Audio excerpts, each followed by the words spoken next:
مالک یہ تیرا خلیل ہے، تیرا دوست ہے، لیکن اپنے بیٹے سے بہت زیادہ پیار کرتا ہے۔ رب نے فرمایا ابراہیم کا جی رب جلیل، کہا بیٹے کو اپنے آپ سے دور کر دو۔ کہاں کیا کرنا ہے مالک؟ کہا ایسی وادی میں چھوڑ کے آؤ جہاں پہ کوئی آبادی نہ ہو۔ حضرت ابراہیم خلیل اللہ نے بیٹے کو لیا، آج وہاں لے کر کے آئے جہاں آج کعبہ موجود ہے، اس زمین پہ بیوی بچے کو لے کر کے آئے۔ تاریخ کا یہ باب بڑے سنہرے الفاظ میں لکھا ہوا ہے، بہت غور سے سننا پیارے، اور جا کر کے بہن بیٹیوں کو بھی یہ باب سنانا۔ حضرت ابراہیم خلیل اللہ جب اس جنگل میں آئے جہاں پہ درخت کا سایہ تک نہیں تھا، ہریالی تک نہیں تھی، کالے پتھروں کی پہاڑیاں ہیں، دور دراز تک کوئی نہیں ہے، اللہ کے خلیل نے بیوی بچے کو جب چھوڑا ہے اور چھوڑ کے جانے لگے ہیں، حضرت ہاجرہ نے دامن پکڑا، ساتھ چلنے لگی ہے۔ مورخین نے لکھا ہے 3 میل تک دامن پکڑ کے حضرت ہاجرہ چلی ہے، اور یہ پوچھتی جا رہی تھی اللہ کے خلیل بتاتے تو جاؤ کیوں چھوڑ کے جا رہے ہو، کوئی خطا ہو گئی ہے بتاؤ تو صحیح، کیوں چھوڑ کے جا رہے ہو، کیا بات ہے،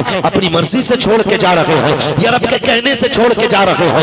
بیٹا لمبی عمر پا جائے، اگر بیٹا بیمار ہو جاتا ہے باپ روتا پھرتا ہے میرے بیٹے کی لمبی عمر کی دعائیں کی جائیں، مگر افسوس کی بات ہے اگر باپ بیمار ہوتا ہے تو بیٹا کہتا پھرتا ہے مولانا دعا کیجئے گا تاکہ باپ کی مٹی اللہ کو پیاری ہو جائے۔ اب اچھے نہیں لگتے ہیں، اب پریشانی زیادہ ہے، اب دیکھا نہیں جاتا ہے، یہ قسمت کی خرابی ہے جب باپ کی موت مانگ رہے ہو۔ اللہ توفیق دے تو باپ کی زندگی مانگا کرو، لمبی عمر مانگا کرو۔ تم نہیں جانتے ہو اگر تمہیں یہ لگتا ہے اس کی کھانسی سے گھر کا ماحول بگڑ رہا ہے، اس کی آواز سے گھر کا ماحول بگڑ رہا ہے، تو غلط سوچتے ہو۔ خدا کی قسم اگر یہ بیمار بستر پہ پڑا ہے، اس کے ہاتھ اٹھتے ہیں خدا کی رحمتیں برس جایا کرتی ہیں، اس کی زبان چلتی ہے خدا کی طرف سے برکتیں آ جاتی ہیں۔ اس کے لیے موت نہ مانگا کرو، اگر مانگ سکتے ہو اس کے لیے زندگی کی خیرات مانگا کرو، زندگی کی بھیک مانگا کرو۔ بھول گئے ہیں ہم لوگ، ہمیں شاید یہ رشتے یاد نہیں ہیں۔ لوگ تڑپ جاتے ہیں، کہتے ہیں کہ میرا باپ اچھا ہوا چلا گیا، گیا تو گھر خالی ہو گیا۔ شرم آنی چاہیے، یہ رشتے رب کو کتنے پیارے ہیں۔ بقرعید آنے والی ہے، سارے لوگ گوشت کے چکر میں پڑے رہتے ہیں، کوئی کہتا 80,000 کا جانور لیا ہے، کوئی کہتا 60 کا لیا ہے، میرے جیسا جانور بستی میں کسی کا نہیں ہے۔ مجھے بتاؤ تو صحیح یہ قربانیاں زمانے کے لیے ہو رہی ہے یا خدا کے لیے ہو رہی ہے؟ اگر رب کے لیے ہے تو پھر یہ مقابلہ کیسا ہے، یہ دکھاوا کیسا ہے؟ جانور کو لا کر کے دروازے پہ باندھ دیا جاتا ہے تاکہ دنیا دیکھ کر کے جائے جیسا سیٹ کا بکرا ہے ایسا کسی کا بکرا نہیں ہے، جیسے فلاں کا جانور ہے ویسا کسی کا جانور نہیں ہے۔ شرم آنی چاہیے، ہماری قربانی اللہ کے لیے ہو، ہماری تمام جتنی بھی نیکیاں ہیں اللہ اور اس کے رسول کی رضا کے لیے ہونی چاہیے۔ قربانی کیا ہے؟ کیا صرف گوشت کے لیے قربانی کی جاتی ہے یا صرف گردنیں کاٹی جاتی ہیں؟ غور کرو پیارے، پوری قربانی یہ کسی رشتے کی یاد دلاتی ہے۔ اتنی آسانی سے صرف قربانی کہہ کے نہیں گزرا جا سکتا ہے۔ آپ دیکھو تو صحیح تاریخ کا یہ باب پلٹو، لوگ حج کرنے کے لیے جاتے ہیں، صفا مروہ کی صحیح یہ ماں باپ کی اور اولاد کے رشتے کی یاد دہانی ہے۔ آپ دیکھیں زمزم آپ پیئیں گے تب بھی تمہیں ماں اور بیٹے کا رشتہ دکھائی دے گا۔ آپ جائیں گے جب شیطان کو کنکر ماریں گے وہاں بھی تمہیں باپ بیٹے کا رشتہ دکھائی دے گا۔ جب گردن پہ چھری چلاتے ہو جانور کی غور سے دیکھنا وہاں بھی بیٹے کا باپ کا رشتہ نظر آئے گا۔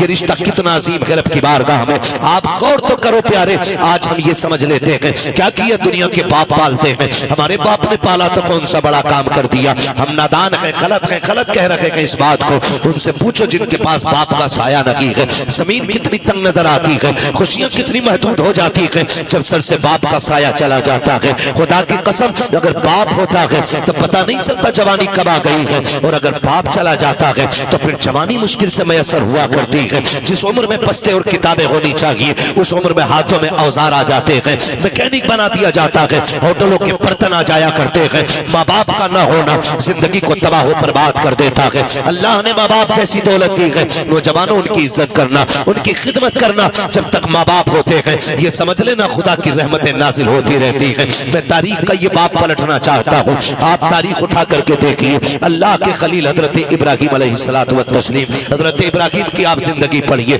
آپ نے پوری زندگی رب کی بارگاہ میں امتحانات پیش کیے، کیوں نہ کرتے؟ کیونکہ خلیل ہیں، اللہ کے دوست ہیں، قربانیاں پیش کر رہے ہیں، امتحانات کی منازل سے گزرتے جا رہے ہیں۔ آج جانور قربان کرنے کی بات آتی ہے، ابھی بات بتائی تھی جیسا کہ کہا گیا تھا، ابھی مفتی صاحب نے بتایا تھا کہ جب قربانی کی بات آتی لوگ بہانہ کر دیتے ہیں، قرضہ ہے نہیں کر سکتے، پتہ نہیں ہے چٹنی نہیں چل رہی ہے، روٹی نہیں چل رہی ہے، اور اگر کوئی بیچنے لگ جائے ابھی 1 لاکھ کا موبائل خرید لے گا، 70,000 کا موبائل خرید لے گا، لیکن قربانی کے لیے 3500 روپے دیتے ہوئے